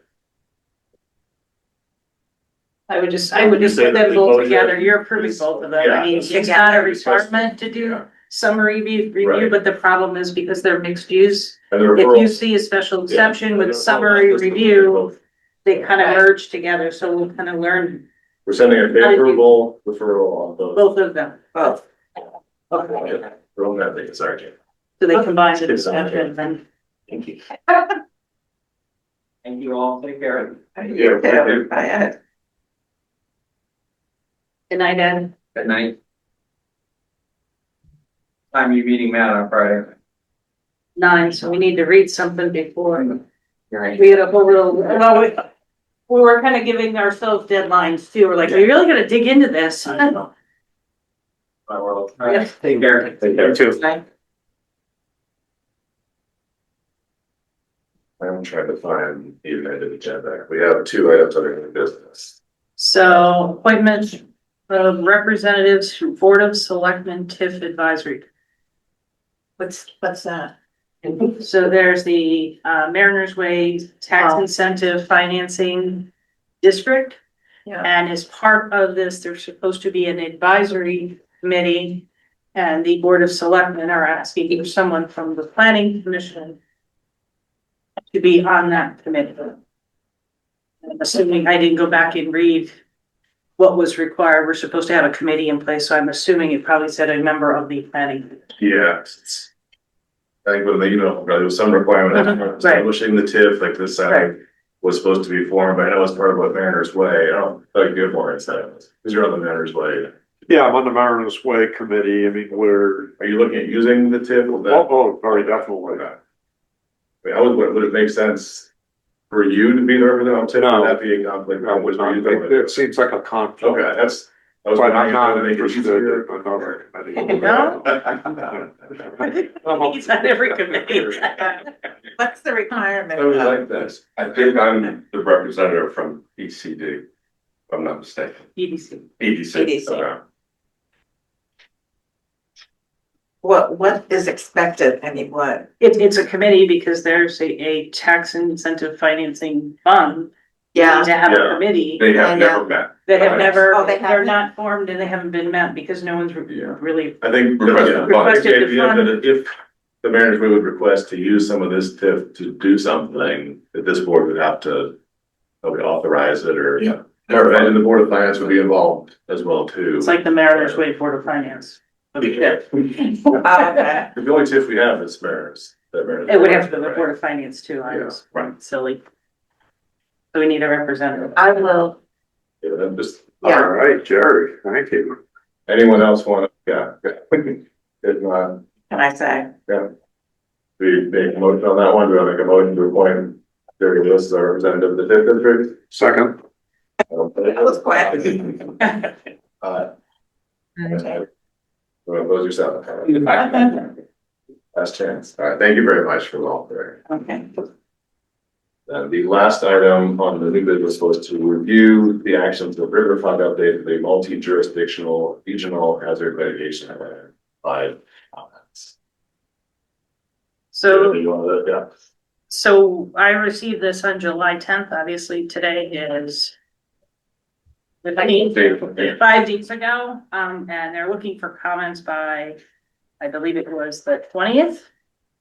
And we had this meeting coming up, our next meeting, I don't think we have any business.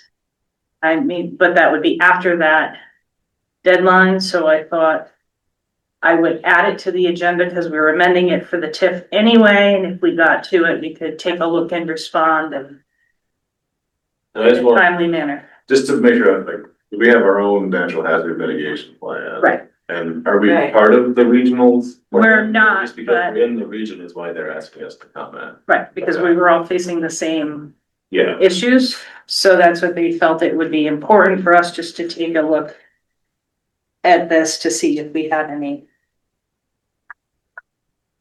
comments. The other thing too is, as you're aware, we sometimes apply for grants with our neighbors, so I haven't taken a look at it, so. Which, you want a copy? and they're only asking for comment on this deed, so like. There's only 5 pages to it. It would be higher. That's what I emailed it and what I handed. And I know it's a quick turnover. I mean, I could say to them, but to continue. Yeah, I gave it to it. This, This one, offering, nothing. Take the whole thing. Yeah.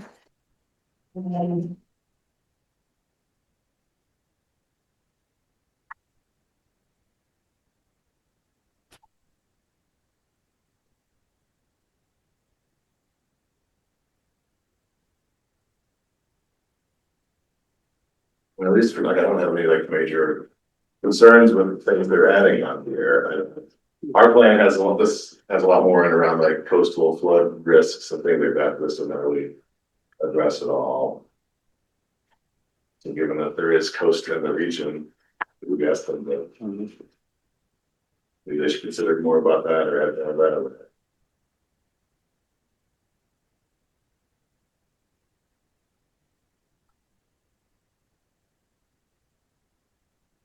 so, Chris, like, number 10, debris management planning, this is local municipalities and debris management planning, even though we're not really part of this plan, Rivercog would still support us in doing that.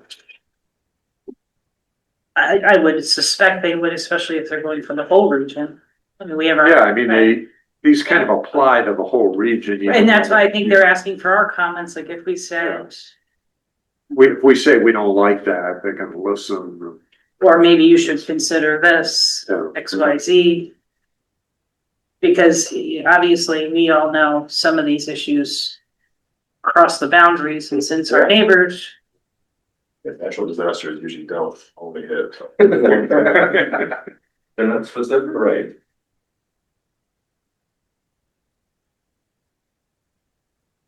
I don't have any comments. These all look, Yeah. Yeah, I say that the fact that we talk Reasonable. about coastal risks or like sea level, if that the only just a gap from.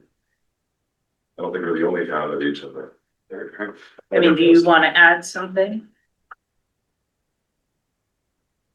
yeah, maybe if we look at our plan. I know, yeah, I was trying to pull part of that Add, out of these yeah, maps. if you worked on the last one, That's good. you should, Yeah, it's all right there, just on the, Ours is like a hundred pages or more. right. I was glad myself, it's only like 5. So, But yeah. Climate bill support, flood hazard modeling, transportation.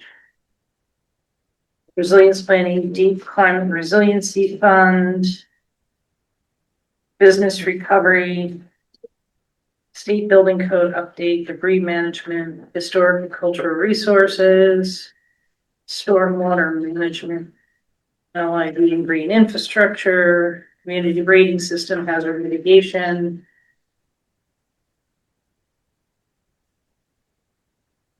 like, I know one thing in our plan is like, we identify all the hazards, like dams. That's one of those silent things, people don't even know we have dams and they're old and they're not maintained. This doesn't mention anything about that. But maybe they can't get that granular when it applies to so so we're the many. only town that has dams. I doubt it. I doubt it too. I'm sure Clinton does, yeah. Or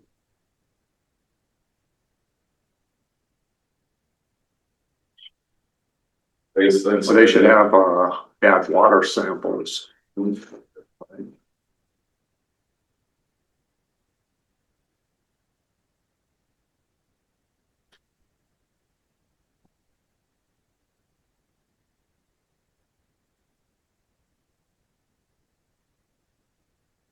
Yeah, it's probably worth comparing this against ours. Yeah. But so what do we do, Chris? If we have comments, you want us to send them to you or in the next couple days, or do you want us to send them right to? No, it would be from Margot the Burns. commission. I mean, I just put something together from the planning From the commission. planning So send them to We Mike. discussed it, we went back, well, you would go to me So to draft for you. And to kind of support that, Doug, like, one of the things we have is, action number 6, townwide evacuation plan. So that seems like that would be important to coordinate regionally, right? Yeah. Right, we wouldn't want to, that's what we got. Yeah, right. So everybody gets on Route 9. Right, at the same time. Oh, yeah, we have 2 choices, So- the 3, north, south, east, or west, So We'll maybe, say we need to evacuate, the highlands, so we're gonna need help from other towns. Yeah. so maybe the comment is, we discussed it at the meeting. There was some discussion, we understand it's a regional project. Hmm. It's a little broad, what I mean, some of the Yeah. actions. But maybe they should consider focusing in, on a few things like the evacuation route. Mhm. And then you guys can send me whatever Yeah, coastal, sea level rise would be the one that. sea level Yeah. allows. Coastal navigation and stuff like. Yeah, that Yeah, affects sea level a few people, that affects like Old Line. Yeah. And I Yes, think sir. that's where it's tough, because I mean, are they Cromwell? We need, Yeah, it's pretty far up. There's some, Look at a big hurricane, it could push like a storm surge up the river, it was pretty bang. Yeah, Cromwell, Middlefield, that's out It there. goes pretty far out. Yeah. So do we send comments to you, Chris, or to Mike? you can just send them to me, because I'll have to put together your Okay. report. But I was having the thought, I was gonna look at, what are the actions in our plan, do they match, like, do we have stuff that's missing, do they have stuff that we're.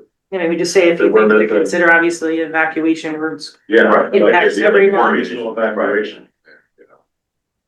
and we have a lot of different things on there with generator Yeah, and, yep. Yeah. fire. Yeah, I think, I just look in here, there's close to 100 action items Yeah. we identified, right? So obviously some of that's probably too granular for the, So the scope of this would just be areas where the region would help from mitigation, or some of the towns don't have their own plan, is that? So we have our own plan, the region has their own plan.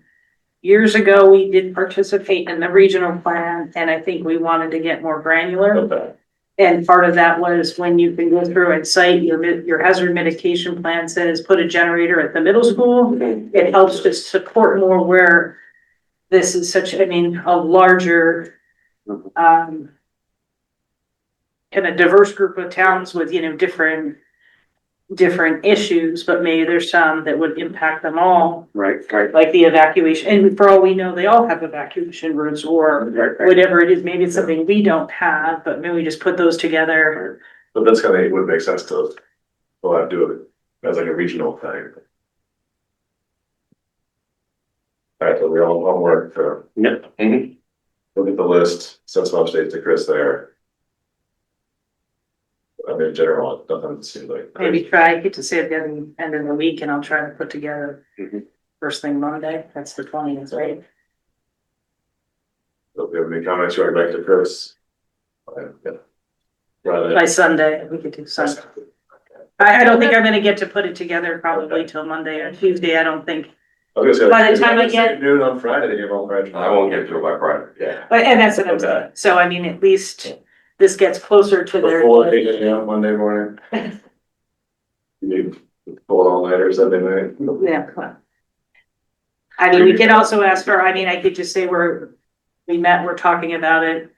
Since we only have 5 days to put this together, we'll be submitting comments, but not. Yeah, and then is there any limit, or I'm sure there's a limit, but the kind of river cog's focus are there things we might have in our plan that are gonna kind of be outside of their, I think the very specific items. right, so other than that, but not like, something silly like if it, I mean, if it doesn't specifically pertain to the river, they're still gonna be interested.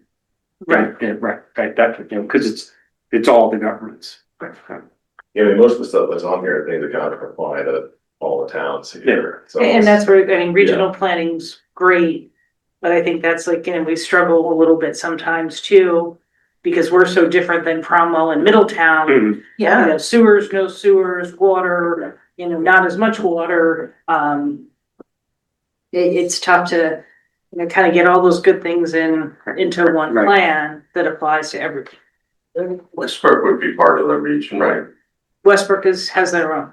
Okay. But they're not part of the Connecticut River Valley? No, Yeah, no, so they are. they are, Oh, but it's just not listed in. Old Saybrook and Westbrook and Fenwick have done their own. No, I know that, but in this little letter here, they don't list Westbrook. They don't list Old Saybrook either. I think that's because. Because we're not participating. These are the 15 towns that are in the regional plan, where the. Plan. We're 6. Oh, it's 17 members, okay. 17 members of Old Saybrook and Westbrook.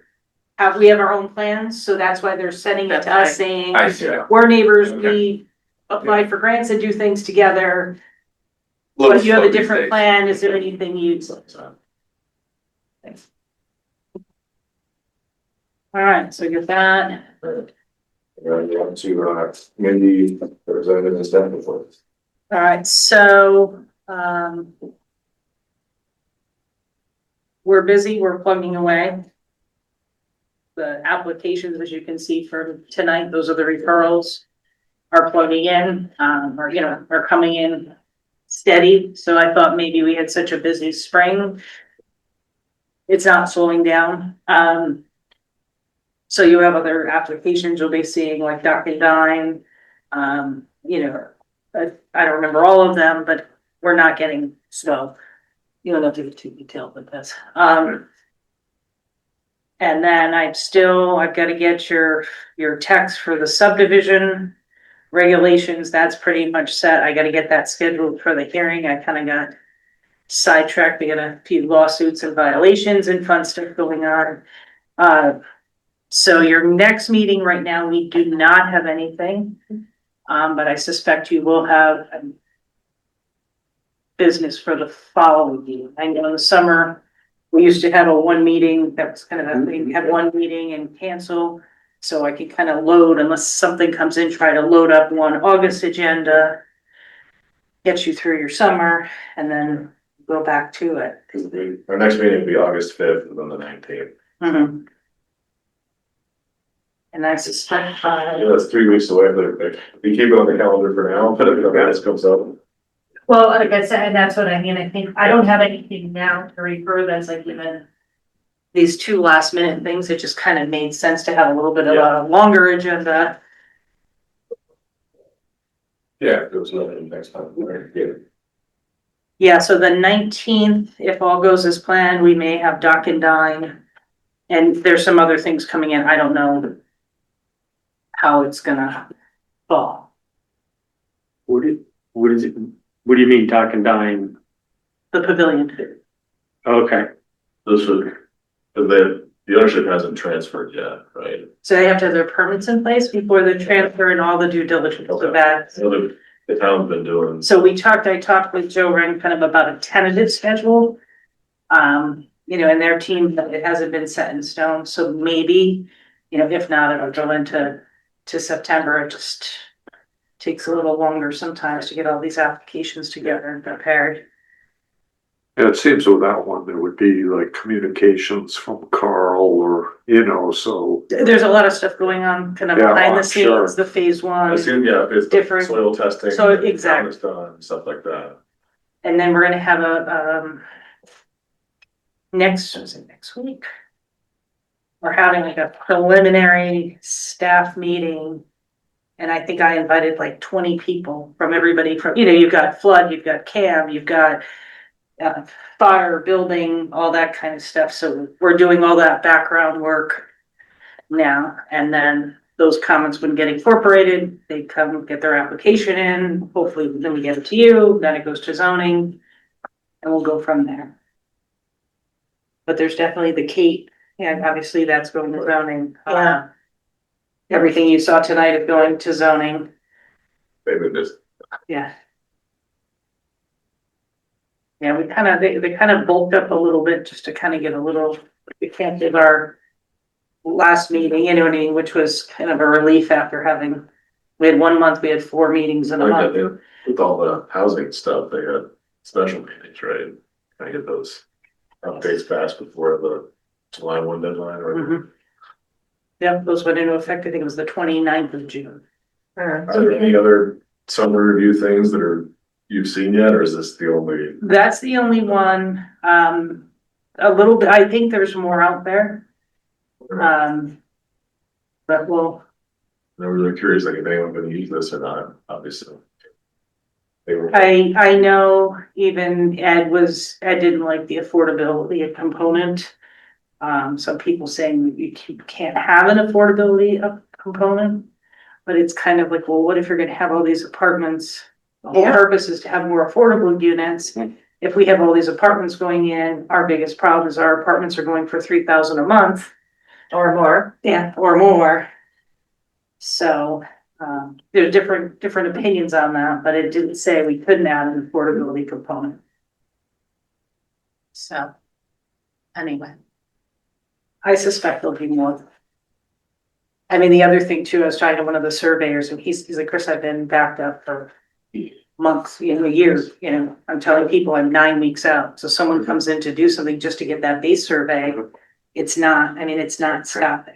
well, that's what I'm seeing on inland wetlands is even with someone who's in violation, but is, really honestly attempting to correct and come in compliance, they can't get surveyors and stuff, they can't get people out, they're just too busy. I have a whole list of like things that are kind of coming soon, and then you see the survey like a year later and they're like, I got my survey. And you're like, In high school to talk to kids about careers and surveying. yeah, zoning, surveying, land use attorneys, yep. Right now, Appraisals, appraisals. So, appraisals, big time. Zoom fast. So that's about it right now, unless you have something for me. Doug, oh, we had the Chapman Chucker Oh, Public Consultant Outreach update. meeting. And that is actually, it's on the website if you wanna, the PowerPoint's there. I just gotta fix and get the YouTube somewhere. But it's not really, I guess it is kind of planning its resiliency. I just have to work on finding a home on our resiliency page for that. So I was unable to attend, but I watched the video. It looked like it was well attended, especially beach community. It definitely was well attended. Lots of questions and comments.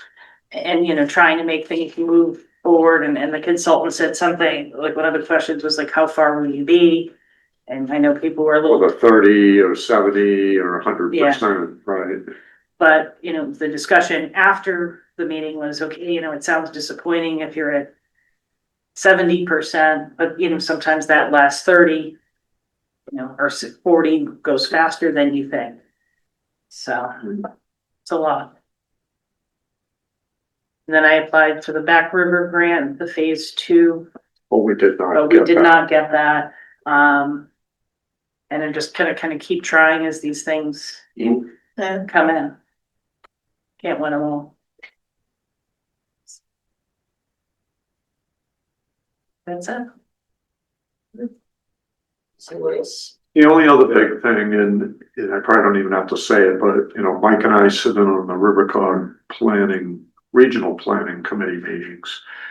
RiverCog continues to arm wrestle with Hartford on the affordable housing legislation, proposed legislation, and it's just coming from all angles, all kinds of ideas. And it's Sam Gold is the head of RiverCog, and he comes across to me as very good at taking feedback from the towns and going to Hartford and saying, this is not acceptable. Not his words, but what I understand is a lot of the people think coming up with this legislation have like no idea what they're doing. And they're proposing it, and some of it's kind of making its way through. I think the intent is good, but when you put it in words and requirements, it's unmanageable for the towns. And now they say that July 1st came in that first week. I can't tell you how many text messages and emails I got for people, not just from Old Saybrook, saying, what is going on with this new housing bill? Some of this is crazy. And I'm like, Yeah. What are you guys doing anything of it? Well, because people, they watch the news and they say, oh, these are the new bills. And then they kind of forget about it. And then all of a sudden it's a law and it goes into effect. And they say, here's the new laws in effect. And then they go, this is crazy. So it was kind of interesting to see how many people were like, what's going on? Yeah, we're beyond that. Our reg went in June. Yeah, it's very intense trying to understand it all. There's a lot of material on the RiverCog website, but it's very hard to keep up with. So we're fortunate to have RiverCog riding herd on that. Yeah, and speaking of housing, I mean, the Department of Housing grant for the B1 study, that's plugging along. There's a few little delays getting some information because of scanning and so forth. We sent a lot of our files out and then we went looking for things. So a few little stumbling blocks, but that's progressing, and we should have some kind of another outreach meeting soon. The CMDA, I did meet with David Corus a month or two ago, and we left it that we think we need to get through the housing grant study for the Main Street area. We brainstormed on a number of different things, but I think we're a lot further ahead, than the other towns, because we already have, grant. We have a lot of things going on with housing, even though sometimes it may not feel like it. Other times we're overwhelmed with it. So he's like, yeah, let's kind of see where we end up with this study. We'll go from there on that. So that's not dead. It's just kind of paused. And I know he's been overwhelmed. I think he got one staff member now. So, so I think it's a little bit, and everybody with housing, I mean, between the new public act, and it just seems just been crazy. So that's the update there. And I'm sure there's something I'm forgetting to tell you, but I'll remember. Yeah, I think I missed the last time. We were at like 100+ RIVERCOG meetings, also the regional planning one. Well, those were, they reported those filled out somewhere. The regional planning meetings, I think I didn't, we were able to attend the last one. Yeah, I attended. Yeah, but it reported somewhere for one. I think I tried to go watch one. Yeah, I mean, they again went over the housing bills and, it's unbelievable. Again, we're very fortunate Sam Gold is right on top of it and he is our advocate in Yeah, Hartford. well, they did a good And, job. and he coordinates with the other cogs. I think there's like 6 or 7 Mhm. total across the state. Yeah, they all kind of got dumped a bunch of new work with this housing law, so they're trying to figure out what it all means. But, Speaking in that too, I think it's next week, I'm gonna meet with RiverCog to talk about the next steps for our housing plan or our role in the housing plan and get into the scheduling in that, which would be this commission. So you'll have some workshops and things coming up with that. It's like we just did it. Don't we have something tomorrow? I'm sorry, it is tomorrow. Tomorrow. Yeah. I took some time off and I'm still trying to figure out, I gotta read what it is tomorrow. Yeah. Oh, fundraising. It's not next week, it's tomorrow. Tomorrow, next week is Doc and Dime. That's what I'm getting. I have a few big Yeah. ones coming in. So, anyway. So we can motion to adjourn? I think so. So moved. The 20. Second, All in favor? Aye.